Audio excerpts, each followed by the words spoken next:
Hi, I'm Nicole Dolad. I'm the Youth Services Librarian at Bloomfield Public Library. And in my previous two videos, I showed you how to register on READsquared for our summer reading programs. And you could register as either a single user or as a family unit with linked accounts. So in this last video, I want to show you some tips and tricks for how you use your account and how you can log books and customize some of the features and really have some fun with our READsquared platform for our summer reading program. So let's get started. So here is the home page for our READsquared summer reading program on their website. And in previous videos, we showed you how to register. At the very top right, we have a register and a login button, but there are multiple ways to log in or register as you scroll down the page. But I'm going to go ahead and click this login button now that we've made our accounts. I'm going to log into one of my accounts. And this first account I'm going to log into is a single user account. So when I created my single user account, I used my own name. And I'm going to type in the password I created. And now I'm going to click login. Now this is the home spot for my own personal adult summer reading account.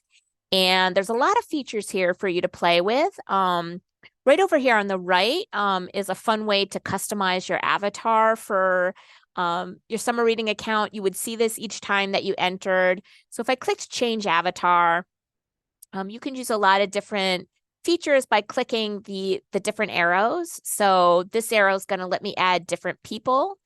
And I think I'm going to go with, let's see. Oh, there's a lot of options. There's so many options. I had no idea. So I'm just going to click a random person. So I'm going to do this one.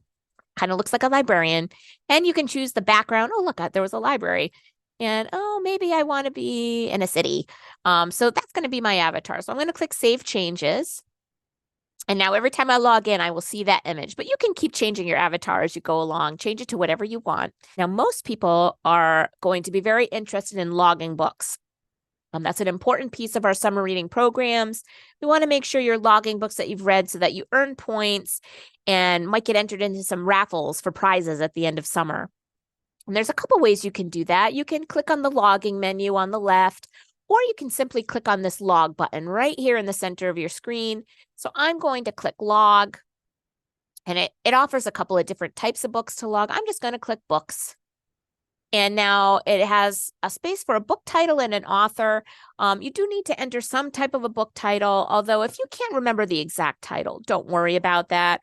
I'm going to enter, I was a former English major, so let's go with Grapes of Wrath for my adult title. And you can see it also pops up when it sees some titles, it knows what you're trying to go for. So I'm going to click right on the Grapes of Wrath. And they listed Steinbeck as an author, but I'm going to pretend I don't know the author, so I don't need to enter that information.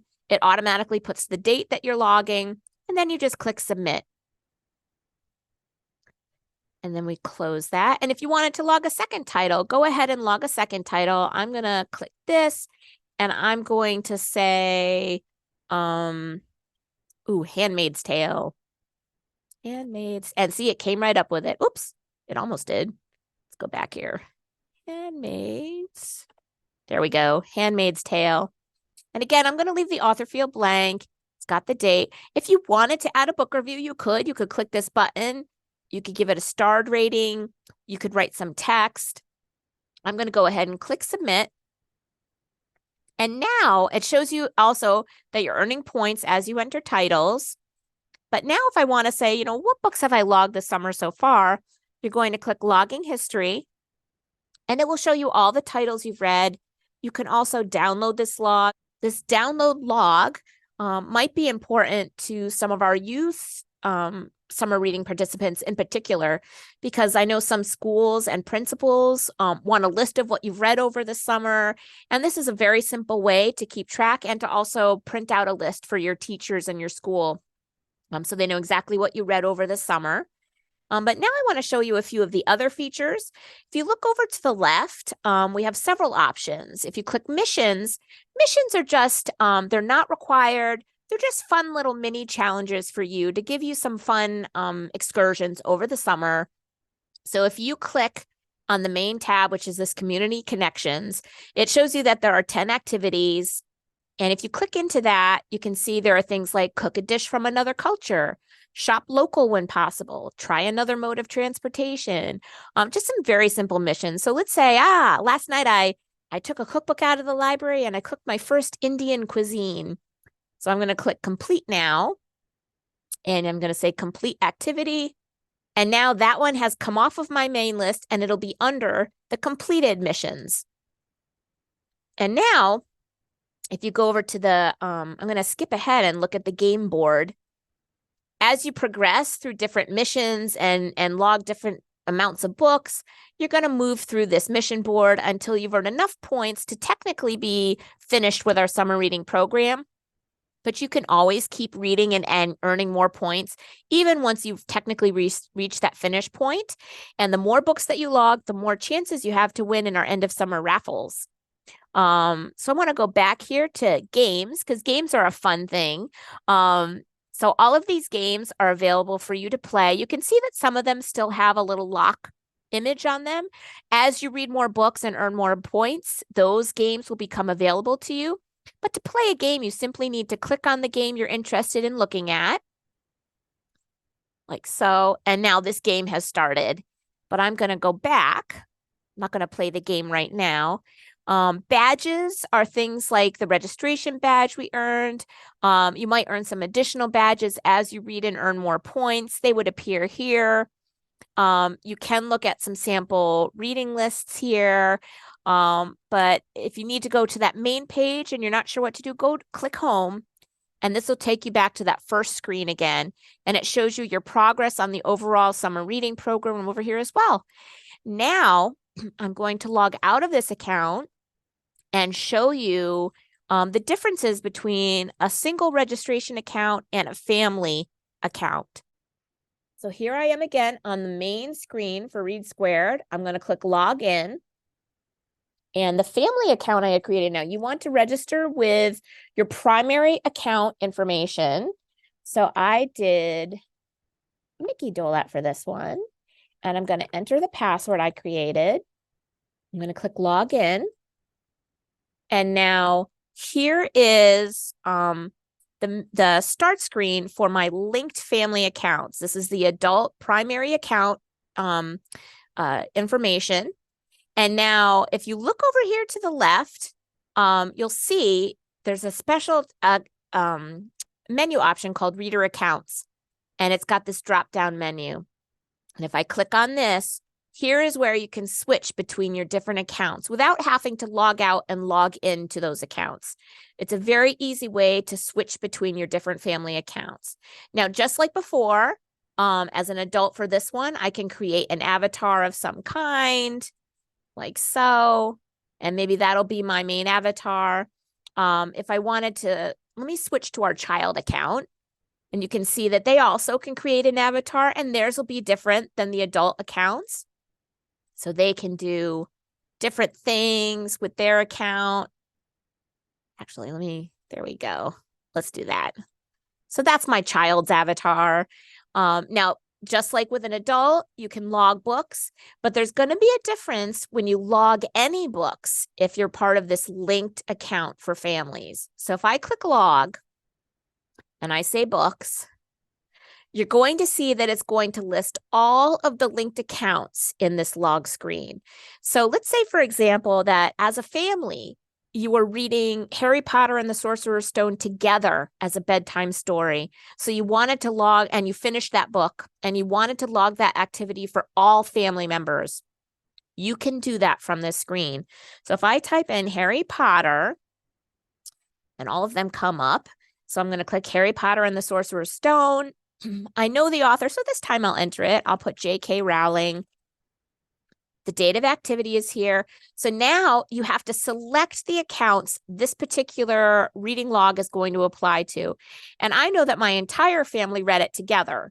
The children listened to the story while I read it out loud. So I'm going to click all three accounts. And you can see when I clicked them, they turned green and they had a little check mark next to them. So now when I click submit, this book is going to be logged on all three accounts. So I'm going to click submit. And now I'm going to close it. You can see that my child and my teen earned some badges. And now I'm going to log another title, and this one is going to be unique to my child. So if I say books again, and I'm going to pull up a Pete the Cat book. And I'm just going to say Pete the Cat's Groovy Imagination. And I don't know the author, so I'm going to skip that. And I'm going to say, this was just my child. My child read this one by himself. So I'm going to click just the child account. So now when I click submit, this title will only go on the child's account. And there we go. So I'm going to close. Oh, we can see that my child earned another badge. So now if I go into, this is the child's account, welcome child. So if I go into logging history, we can see that both Harry Potter and Pete the Cat are in their reading log. If I go over to the reader accounts and now pull up the teen account and click their logging history, you can see that the only book logged is Harry Potter.